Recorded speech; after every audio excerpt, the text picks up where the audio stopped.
up? Hello, my name is Andy, sometimes Mouse, and I talk about books and book-related things, and today I am giving you my Clear Your Shit / November wrap-up part 1. The November part is not part 1. I'm not doing 2 November wrap-ups, but it is the second of my Clear Your Shit the first of my Clear Your Shit wrap-ups. My brain is mush today. The sun has not been out for like 3 weeks. Brain is mushy today, alright? So forgive me for that. November actually turned out to be a really good day, or a really good month. I managed to finish I finished all of my Clear Your Shit TBR and then had several other books to read in the interim. I ended up reading much more than I expected to read this month. I had set my expectations pretty low because usually November is not the best month for me. Usually something happens the first month of Clear Your Shit that's just like not a good time. But this year that's not the case. While it was the anniversary of the negative event from last year, it still wasn't that bad. So I actually ended up reading a ton, and several books were just books that I happened to acquire in the last month because I went to the Texas Book Festival. I did not include those numbers for purchases because I have to review like my bank statement and that kind of thing to get that information because I don't think I got a receipt. So I need to check that stuff.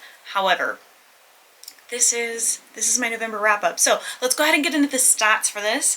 My total books read was 23, the total pages read, and as always, it's important to note that when I count pages read, I am only talking about pages of books that have pages, like books I didn't listen to. So for pages read, it was 2,624. For hours listened, it was 181 hours and 15 minutes, which as days is 7 days, 13 hours and 15 minutes. My average rating was a 3.8, which was kind of high this month. I will talk about that a little bit more when I talk about my worst book of the month and why it's really not a bad book. I just really didn't have that many options. My average pages read per day was 67.9, and my average hours listened per day was 7 hours, 1 minute, and 49 seconds. The average pages per day is a bit low, and I think that that's mostly because of the Sylvia Plath book that I was reading. I was reading volume 1 of her letters. I don't think I'll be reading any of the other ones, but it was like 1,000 and something pages long, and so it took me quite a while to get through. So I do think that that kind of affected my average pages per day because I was like, I'm just gonna read from this date to this date versus pages like I normally would do. I read a total of 17 library books. The rest of them were either borrowed or books that I already owned. One book this month was a reread, which was definitely a series continuation. It was 6 Crimson Cranes, if I remember correctly. Of the books that I read, 17 of them were audiobooks, 3 of them were ebooks, and 3 of them were physical books. For their audiences, 17 was for the intended adult audience, 6 was for young adults, and I didn't read any that were children's or middle grade. As for the pages stats, which I don't think I'll be doing this next year when I do my wrap-ups. I think I'm going to do in my December wrap-up, but I don't think I will be doing this again next year. I don't love the way that this stat is formatted, and I don't love the way that I have to verbally say it. Like, it's cool to look at, but it's not as fun to say. I don't know if that makes sense, but I think I'll probably be removing this stat. But for the books that were less than 100 pages, there was 1. For the books that were 201 to 300 pages, 3, 301 to 400 pages, 1, and then 1 book that was over 700 pages, which was that Sylvia Plath book. For the genres, I read 3 sci-fi, which is a lot for me, 9 fantasy, 3 thriller, 6 horror, 1 general nonfiction, and 1 memoir. That is a really varied month for me. I think the only thing that would have made that even more varied would be if I added a romance in there. Like if I had read a romance between then and now, it would have just been like all of the genres. Which would have been interesting. So that's all of the stats for November 2023. It was a very good month. I read a lot of books that I enjoyed. I read books that I never even thought that I would enjoy. And so it was really hard actually to pick both the top and worst book, because I actually didn't read any bad books this month. So when I get to the worst book of the month, I'm gonna I want to make it really clear that I didn't hate this book, and I'll probably say all of this again.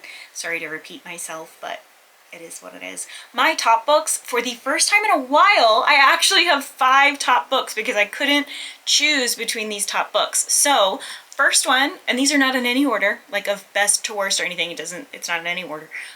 So first one, we have My Murder by Katie Williams. When I went to the Texas Book Festival, I saw Katie Williams speaking with John Scalzi about sci-fi stuff, and I honestly did not expect this book to be as good as it was.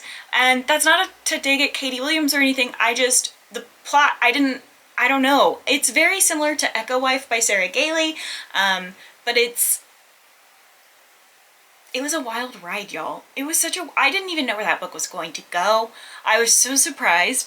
I even finished it on a weekend, which I don't normally read very much on the weekend. Like normally I'll just read, I don't even listen to audiobooks. Normally I read with my eyes on the weekends because I'm so busy. So yeah, I was really surprised by that.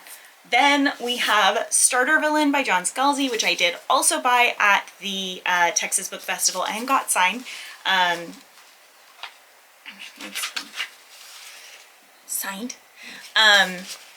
It was such a funny, fun book that I've now recommended it to anybody that will listen. It's a sci-fi book, and John Scalzi he's really amusing. He's a really amusing writer. His books have frequently made me laugh out loud, which is unusual because I don't generally laugh out loud. That's not my usual response to things.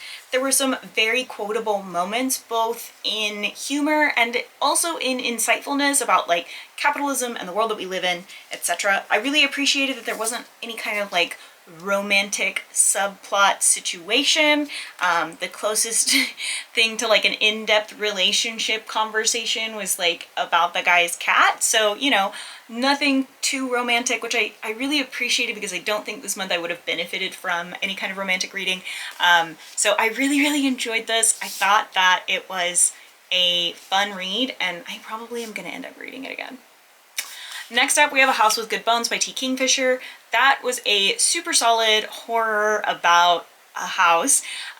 And also, I would say maybe familial trauma. I feel like it covered mother trauma, mother wounds really well for being a horror. Now, this is not a horror where the ghosts that were haunting us all along was actually our own trauma. Nothing like that. It is actually bad things happening. It's not one of those. However, I think that there was a sub conversation about mother wounds and the things that we learn from our mothers and the things that they've learned from their mothers and how those things carry on or how the behavior changes, that kind of thing. Overall, really, really enjoyed it. It was a fun time. Next, we have Mary by Nat Cassidy. I think Nat Cassidy might be one of my new favorite horror authors, which is really saying something because I'm particularly picky about horror, especially about saying that about an author, but I have now read 2 of his books and I enjoyed them deeply. Mary by Nat Cassidy is I don't even know how to explain it. A bit like Carrie, which was the goal, but then it kind of took a life of its own, which he even talks about in his author's note at the beginning. I also really appreciated that in his author's note, both for this book and another book that I've read, he makes it very clear that he understands that as a man, he'll never understand what women go through deeply. He understands that as a man writing women, what his boundaries of understanding are and how women could, I guess, essentially write about women's experiences better. And I kind of appreciate that disclaimer, and I really appreciate that in both books we get a history of what inspired the book. I like that both of them had author's notes like that. I think I really appreciate those things, especially in horror, because I want to know what made you think to write these things, what brought this to mind for you, what was inspiring you as you were writing it. I think that 3 years ago me would not feel the same way, but that's how current me feels. I just enjoy getting that kind of insight about what's going on with authors as they're coming up with these very fucked up concepts, hey, what was going on with your brain, bestie? So yeah, and I like the candidness of Nat Cassidy in that aspect, but for the book itself, it really encompassed all of the different things that a woman might experience going back to a hometown, rehashing things in your history, interacting with others, memory. And I felt like all of that was really unique and interesting, especially because some of it you could tell was written from the perspective of the male view, and where the book cuts off in the end from that perspective. I'm not going to get into that because it would be a spoiler, but it was a really good book.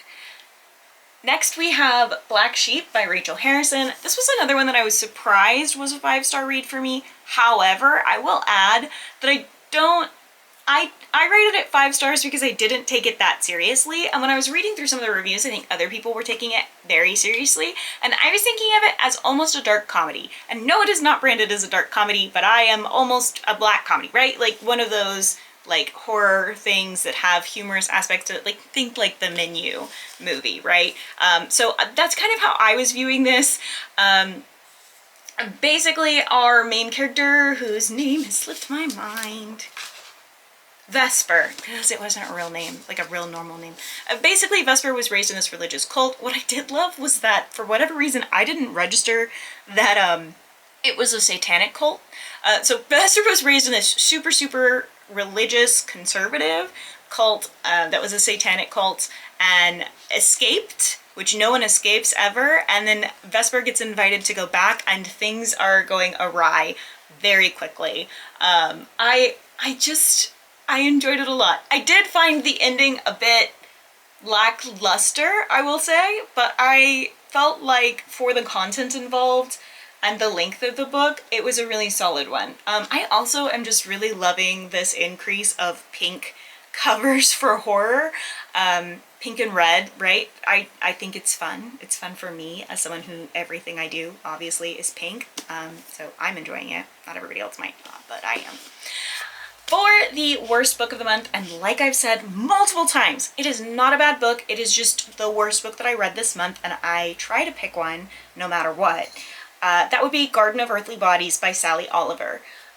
That book is a book that if I had a TBR that I was working through, and I worked through, and I had other things to read, like if Garden of Earthly Bodies was on that list, but I still had other books to read instead, I would read the other books instead.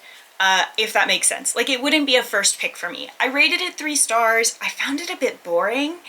And I understood it conceptually, but I just didn't enjoy it. I don't know how else to explain that, but it just wasn't my favorite because it was just so boring and slow to me. The scary aspects of it were scary, but that's just because I personally am not interested in being buried alive, which I don't think most people are. I think that so much more could have been done. It did feel very akin to 7 Perfect Strangers, and I enjoyed that book a lot, but this was just, I don't know, I think the pacing of it was just off for me. It was still a 3-star read, just not my favorite this month. So if I, was ranking the books that I've read this month, this one would be at the bottom. But again, not the worst book I've ever read, just the worst book that I read this month. So yeah, that's it. That is my wrap up for the month. Short and quick, but it was a really solid month this month. I've enjoyed almost every single book that I've read this month. I am glad that my cat is trying to eat my headphones. I'm glad that I am reading through the TBR. I'm basically going through a backlog of books that I've had saved for years or months for Clear Your Shit, because I didn't own that many owned unread books. Hey, don't eat my headset. Please hold. As I was saying, I really enjoyed the books that I read this month. I had a good time. I felt pretty satisfied with the books that I chose. I don't even know what I was saying anymore. I just got so distracted. So many things just happened, and I'm going to cut most of them out. It's like you're not even going to see them, but just so you know, a bunch of stuff just happened and it was really distracting. But I hope that you enjoyed this video. Let me know in the comments down below if you've read any of those books and how your Clear Your Shit is going if you're participating in the readathon. If not, that's totally fair too. I mean, you should, but that's totally fair. I hope that you guys are having a great day. I post videos every Tuesdays and Thursdays except for the first full week of the month, in which I only post my vlogs now on those weeks. And yeah, don't forget to take your meds, drink your water, and do something today to take care of yourselves.